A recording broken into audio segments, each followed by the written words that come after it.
අපි මතුගමට යනවා මතුගම උංචි දරුදැරියන්ගේ කලා කුසලතා සෞන්දර්යාත්මක කුසලතා බලන්න.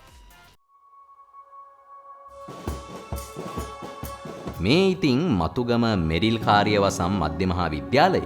ඉතින් මේ පාසලේ පහුගියදා හරි අපූර්වට සංගීත වැඩසටහනක් පැවැත්වුණානේ. මේක නම් කරලා තිබුණේ සසෝබා ගීමියසිය කියලා. පාසලේ විදුහල්පතිතුමා ගුරු මහත්ම මහත්මීන් සහ දරුදරියෝ සේරම එකතු වෙලා පාසලේ ශ්‍රවණාගාරයේදී තමයි මේ සංගීත වැඩසටහන පැවැත්වුවේ.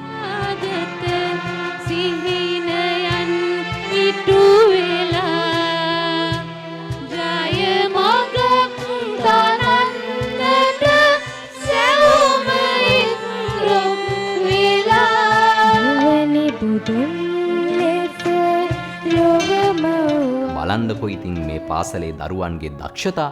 රටක අනාගතය තීරණය වෙන්නේ වර්තමානයේ ඉන්න දූ දරුවන්ගෙන්. ඉතින් රටට දැයට හිතකාමී පරපුරක් නිර්මාණය වීමට නම් හොඳ පෞරුෂයකින් යුතු දරුදැරියන් බිහි වෙන්නම ඕනේ. සංගීත කලාව කියන්නේ ඒ වගේ දරුවන් තුල හොඳ පෞරුෂයක් ගොඩනගන්න පුළුවන් මාවතක්.